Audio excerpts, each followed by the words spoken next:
नमस्कार साथियों, कैसे हैं आप सभी। एनपीएस, यूपीएस, ओपीएस की इस लड़ाई में या फिर इन सभी कंसेप्ट को समझने की लड़ाई में ये अगली वीडियो आपके सामने है। ये एक अंतिम या एक फाइनल वीडियो आप समझिए, क्योंकि रिसेंटली अभी कुछ दिन पहले, एक दो दिन पहले ही यूपीएस को लेकर के एक फाइनल सर्कुलर आया है। उसके साथ एप्लीकेशन आ चुकी है, यानी कि अब वो समय आ गया है कि अब जिस भी ऑफिस में आप काम कर रहे हैं, अगर आप एक नए एस्पिरेंट हैं तो जब आपको आपकी नौकरी लगेगी तब आपके साथ ये बातें होंगी। पूरे देश भर के सभी सरकारी कर्मचारी जिन पर ये चीज़ लागू होती है, चाहे वो स्टेट में हो चाहे राज्य में हो, अब आपसे ये पूछा जाएगा कि आप क्या यूपीएस चाहते हैं। यूपीएस को चाहने का मतलब है कि आप एक फॉर्म भरेंगे। इवन जब आप अपना एनपीएस का अकाउंट खोलेंगे तो वहां पर एक यूपीएस का स्टेटस, एक कॉलम आएगा, वहां पर अभी नॉट ऑप्टेड लिखा हुआ आएगा। जिस दिन आप यूपीएस का फॉर्म भर देंगे वहां पर वो चेक हो जाएगा और आपका एनपीएस पूरा का पूरा यूपीएस में ट्रांसफर हो जाएगा। लेकिन सबसे बड़ा सवाल ये है कि यदि मैं एनपीएस में इस समय हूं, ओपीएस की तो लड़ाई अलग है, ओपीएस जब होगा तब होगा, उसके बारे में बातचीत चल रही, वो एक सेपरेट मैटर है। लेकिन अगर आज की डेट में आप एनपीएस में हैं और यदि आपसे ये ऑप्शन पूछा जा रहा है कि आप यूपीएस ऑप्ट करेंगे या नहीं, तो ऐसे में कुछ ऐसी बातें हैं जिनको आपको ध्यान में रखना चाहिए। और आज मैं बिल्कुल सीधी बात करूंगा, कोई सर्कुलर मेरे पास नहीं है, कोई बड़ी बड़ी बात नहीं है, सीधे सीधे बताऊंगा कि किसके खाते में कितने क्या पैसे आने वाले हैं। सीधी सीधी पैसे की बात होगी, सीधे पैसे की बात होगी। आप अपने हिसाब से डिसाइड कर लेना कि क्या होना है क्या नहीं होना है, और अल्टीमेटली जो आपको सही लगे उसके हिसाब से आप एप्लीकेशन देना। और यदि कुछ नहीं करना तो आपको कोई एप्लीकेशन देने की जरूरत नहीं है। चलिए, तो यहां पर एक सीधा सीधा कंपैरेटिव टेबल है, 2-3 पेज की बात है और मैं बहुत कम समय में आज की बात को खत्म करूंगा। बस आप समझ लेना, एक छोटा सा पेपर है और ये भी कुछ रफ आंकड़े हैं। आपकी जो भी तनख्वाह होगी उसके हिसाब से आप अपना अंदाजा लगा सकते हैं, ठीक है। अब देखो, सबसे पहला मैं मान के चल रहा हूं इस पूरे टेबल को करने से पहले कि जब कोई रिटायर होगा, जैसे मैं मेरी ही बात कर लेता हूं, मैं ये मान के चल रहा हूं कि जब यदि मैं एक सरकारी कर्मचारी होता, यदि मैं एक सरकारी कर्मचारी होता तो जब मैं रिटायर होऊंगा तो मेरी जो बेसिक पे होगी वो 90,000 होगी। बेसिक पे 90,000 होगी, मैं मान के चल रहा हूं, ठीक है। ऑब्वियस सी बात है, अगर 90,000 बेसिक पे होनी है, जो कि आज से 25 साल बाद की बात है, तो इसकी प्रबल संभावनाएं हैं कि आज जो है अराउंड 40,000 से 45,000 के बीच में आज मेरा बेसिक पे होगा। आज मेरा बेसिक पे इतना होगा तो शायद मैं अंदाजा लगा सकता हूं कि 90,000 के आसपास मेरा जाएगा। देखो, स्पेक्यूलेशन किसी भी तरह की हो सकती है, आपका बेसिक पे कुछ भी आगे हो सकता है। आप जो ये वीडियो देख रहे हैं, हो सकता है कि इस समय आपका बेसिक पे 25,000 हो सकता है आपका बेसिक पे आज के डेट में 40 नहीं 50,000 हो, 80,000 हो, एनीथिंग इज पॉसिबल। तो आप अपने हिसाब से रेशियो को ऊपर नीचे करेंगे, लेकिन मोटा मोटी जो मैं बात बताऊंगा उसके हिसाब से चीज़ें आपको बड़ी आसानी से समझ में आ जाएंगी। मेनली आज आपको बहुत ज़्यादा पढ़ाई नहीं करनी है, सीधा सीधा आपको ये समझना है कि खाते में कितने पैसे आएंगे, और पैसा कैलकुलेट करना सबको आता ही आता है। 2-4 बातें हैं, 2-4 चीज़ों की कैलकुलेशन में बताऊंगा सीधा। देखो, जब आप रिटायर होगे तो रिटायर होने पे कुछ कुछ चीज़ें आपको मिलती हैं। क्या? अब नॉर्मली जो हम एक एम करके चल रहे हैं, एक है हम बात कर रहे हैं कि एक हमको पेंशन मिलेगी, पहला। दूसरा हम एम कर रहे हैं कि एक हमको ग्रेच्युटी मिलेगी, ठीक है। एक हम एम करके चल रहे हैं कि एक लमसम अमाउंट मिलेगा, ठीक है, एक लमसम अमाउंट मिलेगा। और एक हम एम करके चल रहे हैं कि हमारा जो ईएल क्रेडिट होता है, ईएल के पैसे जो बनते हैं 300 ईएल के, वो हमको मिलेंगे। ये 4 मेन चीजें हैं जो आपको पैसे मिलने वाले हैं, जिनकी आप सबसे ज्यादा आपको टेंशन होगी आज की डेट में। बस इसके अलावा और कोई टेंशन नहीं है। तो सबसे पहले पहली 2 लाइन से मैं आपकी 2 टेंशन खत्म कर देता हूं। पहला है ग्रेच्युटी, इसको काट दो, ईएल इसको काट दो। और आज मेरी बात ओपीएस से नहीं है, क्योंकि आज हमारा मेन चैलेंज है कि दोनों में से किसको सिलेक्ट करना है। तो यूपीएस और एनपीएस के बीच में ही हम बातचीत करेंगे। तो मैंने ग्रेच्युटी और ईएल को इसलिए काट दिया है कि इन दोनों में ये बराबर है। जितनी आपकी ईएल होगी और जिस दिन आप रिटायर होंगे उस दिन आपके बेसिक पे के हिसाब से एक दिन की जो सैलरी होगी उससे मल्टीप्लाई होकर आपका ईएल मिल जाएगा। तो वो दोनों में सेम है, यानी कि ये आपका एक फैक्टर नहीं हो सकता। इन दोनों में से किसको चुनना है? ग्रेच्युटी दोनों में बराबर होगी, तो ये भी इन दोनों, ये एक कारक नहीं हो सकता कि आपको ये चुनना पड़े कि इन दोनों में से किसे चुनना है। तो 2 चीजें हैं जो अब आपको समझनी है। पहला, लमसम अमाउंट, कि जब मैं रिटायर होऊंगा तो ग्रेच्युटी और ईएल को छोड़ करके मुझे एक मुश्त कितनी राशि मिलेगी, नंबर 1। दूसरा, मेरे को पेंशन कितनी मिलेगी, बस ये है।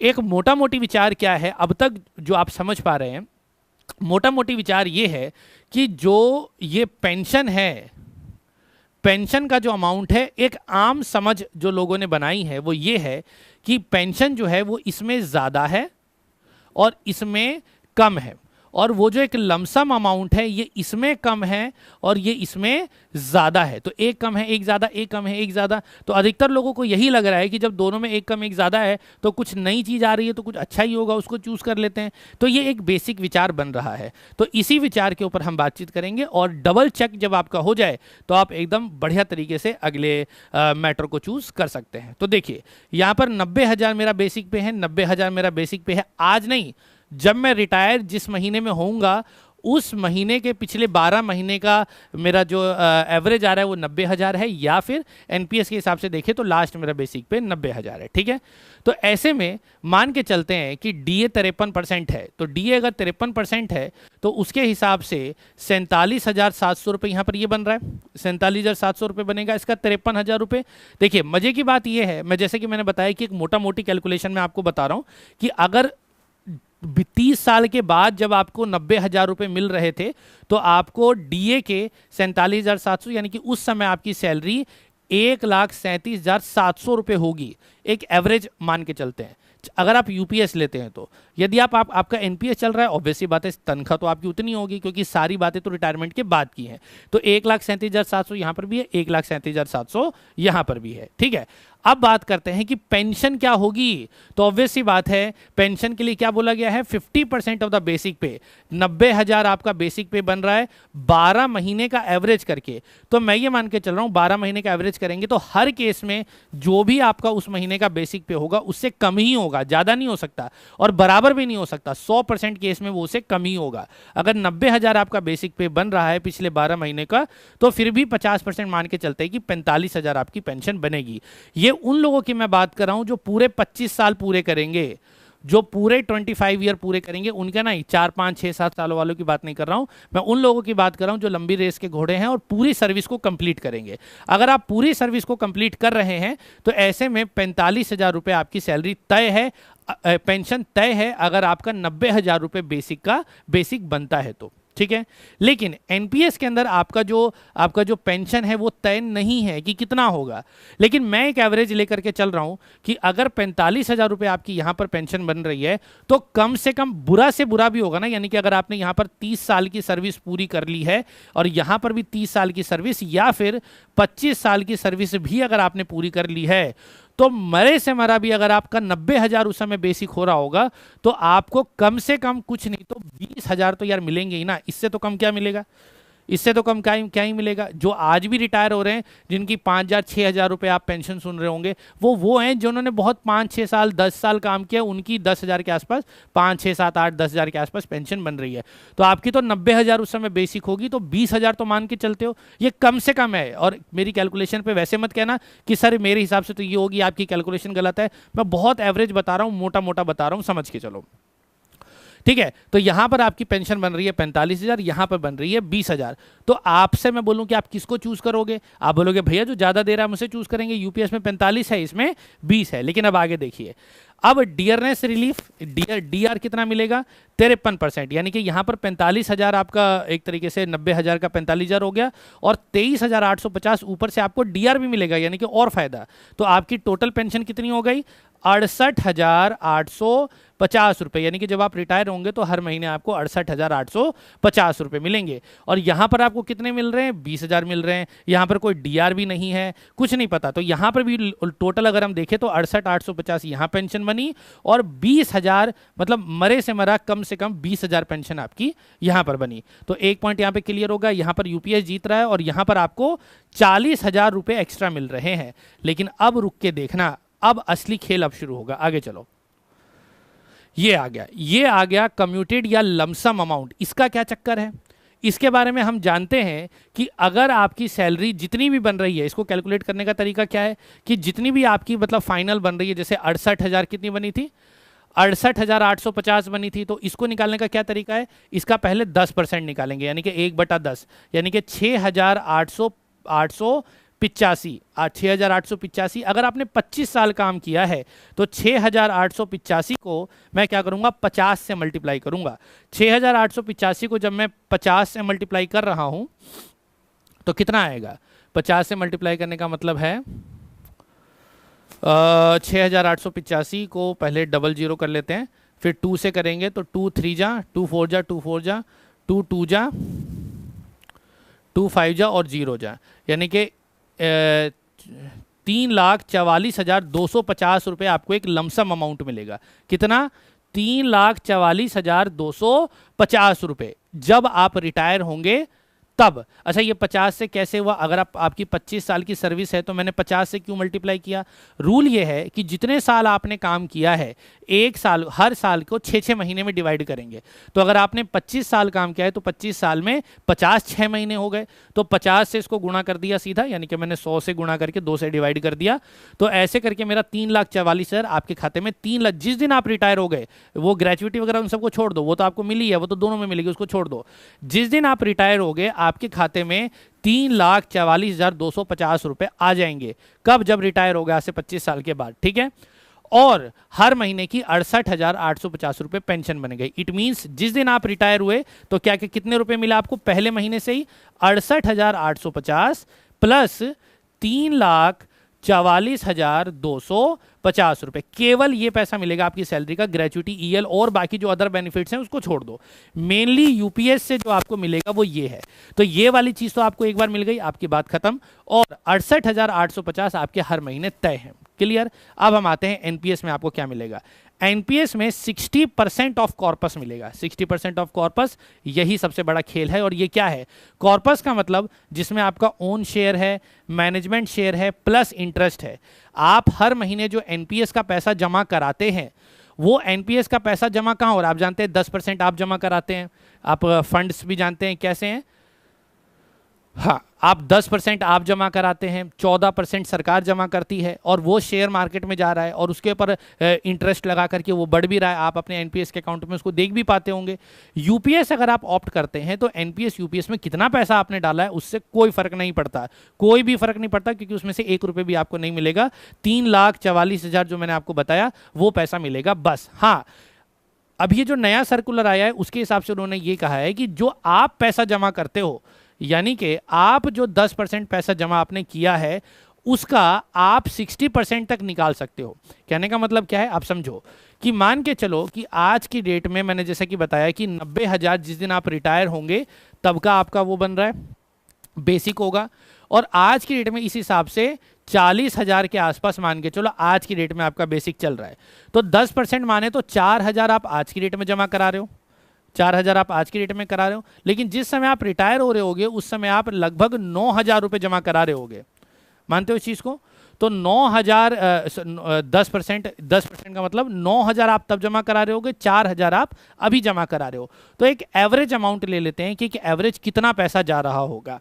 तो 4,000 आप दे रहे हो तो ऑब्वियस सी बात है इसका 14% सरकार एनपीएस में डाल रही है। अभी एनपीएस को छोड़ दो, यूपीएस के हिसाब से 4,000 आप अगर डाल रहे हो तो आज सरकार भी आपके साथ 4,000 रुपये आपके अकाउंट में डालेगी, यानी कि 8,000 रुपये हर महीने आज जा रहे हैं। लेकिन रिटायरमेंट तक होते होते 9,000 प्लस 9,000 जा रहे होंगे। ठीक है, 9,000 9,000 18,000 जब आप रिटायरमेंट आपकी होगी तब आपके जा रहे होंगे। लेकिन ये जो भी पैसा जमा हो रहा है इसमें से आपको मिलेगा कुछ भी नहीं। लेकिन ये जो 4,000 रुपये आपने जमा किए, मान लीजिए 4,000 आप जमा करा रहे हैं और ये 9,000 है, तो एक बीच का अमाउंट ले लेते हैं कि एक एवरेज अमाउंट कितना आपने जमा कराया। तो एवरेज कितना अमाउंट आपने जमा कराया तो वो देख लो, कैलकुलेट करो। 4,000 और 9,000 है तो मैं 7,000 एवरेज ले लेता हूँ। आपने 25 साल काम किया है तो इसको 12 से गुणा करेंगे और फिर इसको 25 से गुणा करेंगे। ठीक है, तो इसके लिए मैं कैलकुलेटर का इस्तेमाल करूंगा। ठीक है, तो 7,000 मल्टीप्लाई बाई 12 मल्टीप्लाई बाई 25, यानी कि आपने 21 लाख रुपए जमा करा दिए। ठीक है, आपने 21 लाख रुपए जमा करा दिए, खुद जमा कराए, सरकार ने भी 21 लाख रुपए जमा करे, लेकिन मिलेगा कुछ नहीं। सरकार ने आपको कहा कि भाई आप इसमें से 60% अभी निकाल सकते हो, वो भी अगर जरूरत हो तो, अभी रिसेंट सर्कुलर के हिसाब से। मान के चलो 60% आपने इसका निकाल दिया या 40%, जो भी आपने निकाल लिया। मान के चलो 50% पैसा आपने इसका निकाल लिया, तो 21 लाख है तो 10 लाख 50,000 रुपये आपके अकाउंट में अब बचेंगे और आपने 10,50,000 रुपये निकाल लिए अपने पैसे से, क्योंकि जो सरकार ने जमा किया है उसको तो आपको देखना भी नहीं है। अब अगर आप गलती से भी ये काम कर देते हो तो आपकी पेंशन जो 68,000 है वो सीधा घट करके 34,000 हो जाएगी, यानी कि ये मान के चलो आधी हो जाएगी या 34-40,000 के आसपास होगी। क्यों? क्योंकि जो वहाँ पर आपकी जो पेंशन बन रही है उसके अंदर आपने खुद ने कितना पैसा जमा किया, मैं ये मान के चल रहा हूँ कि आपने पूरे 25 साल की सर्विस पूरी करी है, सारे काम किए हैं, एवरीथिंग सब कुछ आपने जमा कराया है, तब जा करके आपको पूरी पेंशन मिलेगी। अगर आपने एक भी गड़बड़ी कर रखी है तो आपका पेंशन का अमाउंट कम ही होगा, 50% से 50% नहीं होगा। ये जो आपने पैसा निकाल लिया है तो इस पैसे को निकालने की वजह से अब आपको पूरी पेंशन नहीं मिलेगी, आपके पेंशन का अमाउंट कम हो गया, यानी कि ये कम तो वो कम। तो ऑब्वियस सी बात है कोई भी व्यक्ति जिसको पेंशन पूरी चाहिए, जिसने यूपीएस ज्वाइन कर रखा होगा, वो कभी भी इस पैसे को नहीं निकालेगा। तो नहीं निकाला तो इस चीज को भूल जाओ, केवल 3,44,000 आपके पास है और प्लस 68,000 आपके पास है। लेकिन एनपीएस में अब क्या होगा एक बार उसको हम देखते हैं। उसके लिए एक पूरी कैलकुलेशन मैंने यहाँ पर बता रखी है। आप जानते हो 60% पैसा हम उसके निकाल सकते हैं। एनपीएस में क्या है कि कुछ भी एश्योर नहीं है, और जहाँ एश्योर नहीं होता वहाँ पर हमको डर ज़्यादा लगता है। एक चीज़ें देखते हैं, मान के चलो कि एक नॉर्मल व्यक्ति जो है वो 8,000 रुपये मंथली जमा करा रहा है, 8,000 रुपये मंथली जमा करा रहा है। मैंने अभी पूरे ऊपर वाला केस देखा कि 4,000 रुपये अभी उसकी मंथली पेंशन जा रही है, ठीक है, और एम्प्लॉयर का कंट्रीब्यूशन 9,000, तो मैंने उधर बताया कि उस समय तक उसकी भी 9,000 होगी रिटायरमेंट के टाइम पे। तो आज मान के चलो उसकी 5,000 हो रही है। तो जो मैंने एवरेज करके बताया है कि भाई 4,000 और 5,000 है, तो टोटल मिला करके एक एवरेज मैं लेकर के चला कि भाई चलो 7,000 रुपये हो गए, यानी कि अपर लिमिट लोअर लिमिट सारी मिला करके मैं मान के चल रहा हूँ कि वो हर महीने 7,000 उसने एनपीएस के अंदर पैसा जमा कराया। 7,000 खुद और 14% वो है, तो मान के चलो 8,000 रुपये जो है, 8,000 रुपये है किसने जमा कराया? 8,000 रुपये सरकार उसके अकाउंट में जमा करा रही है, क्योंकि एनपीएस के हिसाब से कैलकुलेट इसी हिसाब से होगा। तो यहाँ पर एक फिगर 8,000 9,000 की है कि मान के चलो किसी के बेसिक पे के हिसाब से 8,000 रुपये पर महीना उसके अकाउंट से एवरेज कटा, लोअर और अपर दोनों मिला करके, ठीक है। और 9,000 रुपये एक तरीके से सरकार दे रही है, 4% एक्स्ट्रा ऐड करके कर दिया, तो मंथली कंट्रीब्यूशन 17,000 हुआ। मान के चलो 17,000 को मैंने 12 से गुणा किया तो 2,04,000 रुपये एक साल का एनपीएस वो जमा करा रहा है। मैं मान के चल रहा हूँ कि 30 साल की उसकी सर्विस है, 30 साल की अगर उसकी सर्विस है, और ये मैं मान के चल रहा हूँ कि 15% के आसपास का इंटरेस्ट ऊपर नीचे होगा, मरे से मरा लेके चलूंगा, ठीक है। अब ऊपर चलो, तो टोटल कंट्रीब्यूशन आपने कितना कर दिया? 73,44,000, जिसमें 28 लाख आपने जमा करे, 8,000 रुपये जो आपने जमा करें तो 28 लाख, उसमें 21 लाख आ रहा था, तो यहाँ पर 8,000 के हिसाब से 28 लाख आप जमा कराओगे, सरकार ने आपके अकाउंट में 32 लाख रुपए जमा करे, तो इस हिसाब से आपको 73 लाख रुपए आपके अकाउंट में जमा हो गए। अब आपको पता है कि ये जो पैसा है ये ही पैसा नहीं है, अब इसके ऊपर आपको इंटरेस्ट भी मिल रहा है, यानी कि आप शेयर मार्केट में लगा हुआ है, और आप जानते हैं कि लंबे समय में कभी भी मार्केट कम नहीं होता, हमेशा मार्केट ऊपर ही जाता है। तो ऐसे में ये बड़ी से बड़ी फिगर है, मैं कम से कम फिगर लेता हूँ। ये क्या लिखा हुआ है? 6.76 करोड़, यानी कि जिस समय आप रिटायर होंगे तो उसकी प्रबल संभावना है कि ये जो 73 लाख रुपए जो आपने जमा कर रखे हैं ना, वो 6.5 करोड़ बन जाए, 6.5 करोड़। लेकिन मैं मान के चलता हूं 6.5 करोड़ नहीं बन रहे हैं। ये 73 लाख अगर 8% इंटरेस्ट भी होता है ना, बैंक में भी आप डालोगे तो 30 साल में ये डबल हो जाए, 8 साल में पैसे डबल हो जाते हैं। लेकिन ये पैसा तो आप रिकरिंग डिपॉजिट करके डाल रहे हो, तो भी मैं डबल भी नहीं मान रहा, मैं मान के चल रहा हूं कि भाई 30 साल 8 साल में डबल होते हैं ना, तो मैं मान के चल रहा हूं कि 30 साल में भी ये 1.5 CR हो जा रहा है, यानी कि 1.5 करोड़ रुपए आपके बन रहे हैं। हो 6 करोड़ भी सकते हैं, लेकिन मैं कम से कम मान के चल रहा हूं कि 1.5 करोड़ आपके अकाउंट में जमा हो गए, सारे इंटरेस्ट सब मिला करके। अब एनपीएस में ऐसा नहीं है कि आपको वो लोग पैसा नहीं देंगे। एनपीएस में ये है कि जब आप रिटायर होंगे तो जितना आपका ये पैसा बना है सारे जोड़ के, कौन सा ओन कंट्रीब्यूशन, मैनेजमेंट यानी कि सरकार का कंट्रीब्यूशन और इंटरेस्ट, जो भी पैसा बना है उसका 60% आपको मिलेगा, उसका 60% आपको मिलेगा। तो 1.5 करोड़ का 60% अगर मैं निकालूं तो कितना आएगा? 1.5 करोड़ का 60% आप मान के चलो तो 1.5 CR है ना, तो आधा हो गया 75, 80 90 करोड़ के आसपास हो गया, सॉरी 90 करोड़ नहीं 90 लाख के आसपास हो गया। 90 लाख कितना हो गया? 90 लाख। मार्केट फ्लक्चुएशन को जोड़ करके कॉमन फिगर लेकर के चलते हैं, 1 करोड़ मान के चलते हैं कि आपका 60% रिटायरमेंट के टाइम पे 1 करोड़ मिलेगा। तो जहां यहां पर आपको 3,44,000 रुपए मिले, यहां पर आपको कितने मिलेंगे? 1 करोड़ रुपए मिलेंगे। अब 1 करोड़ रुपए उधर आपका पेंशन कितनी है एनपीएस में? अभी मैं दोबारा लेकर के चल रहा हूं। अभी जो हमने ऊपर काम किया था उसे हमें क्या समझ में आया था कि अभी जो पेंशन मिल रही है वो यूपीएस के अंदर आपको 68,800 रुपए मिल रही है, और एनपीएस में कम से कम आपको 20,000 रुपए, यानी कि बेकार से बेकार 20,000 रुपए आपको पेंशन मिल रही है। लेकिन यहां पर 3,44,000 रुपए आपको मिले, ये तो चलो आपके खत्म हो जाएंगे, इसका आप कुछ नहीं कर सकते। लेकिन यहां पर जो आपको 1 करोड़ रुपए मिले, आपको क्या करना है? इस 1 करोड़ रुपए को सीधा बैंक में डाल देना है। जैसे ये मिलेंगे, ये 1 करोड़ रुपए आप बैंक में डाल दो, क्योंकि आपको ग्रेचुइटी और बहुत कुछ मिलेगा। ये 1 करोड़ बैंक में डाल दो। इस 1 करोड़ पे अगर 8% का ब्याज लगता है, 8% का ब्याज लगता है अगर, तो इस 8% के ब्याज में 1 साल का आपका ब्याज हो गया 8 लाख। कितने हो गए? 8 लाख का आपका ब्याज हो गया। इस 8 लाख के ब्याज को आप 12 से भाग कर दो, इसका मतलब ब्याज 8 लाख रुपए हर साल आपको मिलेगा। अब 8 लाख को यदि आप 12 से भाग करेंगे, यानी कि क्योंकि अब आप बैंकों में ये भी ऑप्शन होता है कि आप पैसा जमा करा दो, ब्याज जो है वो आप मंथली ले सकते हो। तो 8 लाख को अगर मैं 12 से डिवाइड करूं तो आता है 66,600। कितना आता है? 66,600 रुपये। तो 20,000 रुपये आपको ऑलरेडी मिल रहे हैं। ब्याज के 66,600 रुपये अगर मैं जोड़ दूं तो 86,600 रुपये आपके टोटल मिल जाते हैं। कितने? 86,600 रुपये एक तरीके से आप हर महीने आपको मिल रहे हैं। और ये जो 3,44,000 आपको मिल रहे हैं, ये जो 3,44,000 मिले, केवल 1 साल का अगर मैं जोड़ूं, केवल 1 साल का, अगर 68,800 रुपये आपकी, मतलब 68,800 रुपये आपका 68,800 रुपये आपका 1 महीने का है, तो उसको 12 से अगर मैं गुणा कर दूं, मल्टीप्लाई बाई 12, तो 8,25,000 रुपये आपको, एक तरीके से 8,25,600 रुपये आपको, मतलब 1 साल की पेंशन मिल जाएगी इसके हिसाब से यूपीएस में। और 3,44,000 रुपये केवल पहले साल की बात कर रहा हूँ, ये अगले साल थोड़ी मिलेगा, आप केवल पहले साल की। तो 8, 9, 10, 11, 11, 4, 5, 6, 9, 1, 2, 3, यानी कि पहले साल आपको ये वाला अमाउंट मिला करके 11,69,000 मिलेगा, और उसके अगले साल आपको 8,25,000 ही मिलेगा। लेकिन इधर की अगर मैं बात करूं तो 8 लाख तो सीधे सीधे आपको ब्याज मिल गया। 20,000 जो आपने किया है, 20,000 जो आपने किया है, 8 लाख, 8 लाख प्लस 20,000 आपको हर महीने की पेंशन मान लो बंध रही है, तो 12 से अगर इसको कंप्लीट करेंगे तो कितने हो गए? 20,000, 20,000 मल्टीप्लाई बाई 12, तो 2,40,000 रुपये आपके ये हो गए। तो 10,40,000 रुपये तो आपको यहां पर भी मिल ही गए पहले साल। पहले साल 10,40,000 मिल गए, 11,69,000 मिल गए। अगले साल क्या होगा? 1 साल बाद यहां तो आपको 8,25,000 ही मिलेंगे, लेकिन यहां पर अगर आपकी ये 20,000 भी बन रही है ना, तो 8 लाख और 2, यहां पर आपके हर साल 10,40,000 रुपये पक्के हैं, लेकिन यहां पर आपके 8,25,000 ही रहेंगे।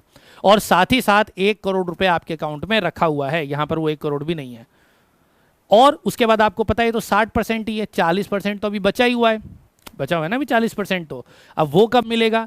अब बाई चांस जब आपकी डेथ हो जाएगी, रिटायरमेंट के बाद जब आपकी डेथ हो जाएगी, तो इस 40% का भी कुछ हिस्सा जो आपने जमा कर रखा है वो आपकी फैमिली को मिल जाएगा। तो वो पैसा भी अब आपको वापस मिल रहा है। तो ऐसे में अब आप खुद डिसाइड करो कि आपके लिए यूपीएस ज़्यादा बेटर है या एनपीएस ज़्यादा बेटर है। हो सकता है कि मैंने बहुत गलत बताया हो या मेरी बातों में बहुत गलतियां हो। आपका काम यह है कि जो मैंने बताया है, या जो मैं तो कुछ बता ही नहीं रहा, जो सर्कुलर में है वही बात मैं आपको बता रहा हूँ, यही कंपैरिजन है। तो आप अपने आसपास के जो भी जानकार हैं, यूडीसी, एलडीसी या अकाउंटेंट, उनसे जाकर के अपनी बात को बताइए और अपनी सैलरी के हिसाब से चीज़ों को देखिए। अगर आपको लगता है कि भाई आपका यूपीएस में बेनिफिट है तो आप यूपीएस चूज़ करो, आपको लगता है एनपीएस में बेनिफिट है तो आप एनपीएस चूज़ करो, ठीक है। और फॉर्म भर दो, क्या दिक्कत है? फॉर्म ध्यान रखना, बिना सोचे समझे मत भरना, जानकार बनिए। जानकार बनने के बाद आपके हिसाब से जो सबसे बेस्ट ऑप्शन आपके लिए है आप उसको चूज कीजिए। मेरे हिसाब से मेरी बातें यहाँ पर खत्म होती हैं। इस वीडियो को अपने सभी दोस्तों तक, पूरे साथी में, पूरे देश में इस वीडियो को आप फैला दीजिए। फिलहाल अभी के लिए इतना ही, मिलेंगे अगले सत्र में, तब तक के लिए नमस्कार। और आप क्या चूज करेंगे वो मुझे कमेंट बॉक्स में बताना, ये बाकी लोगों के लिए हेल्पफुल होगा कि अधिकतर लोग क्या चूज करें। हर एक साथी जो इस वीडियो को देखेगा उसको अगर मौका मिले तो वो एनपीएस चूज करेगा या यूपीएस, वो मुझे कमेंट में जरूर बताएगा। Okay, bye bye, take care.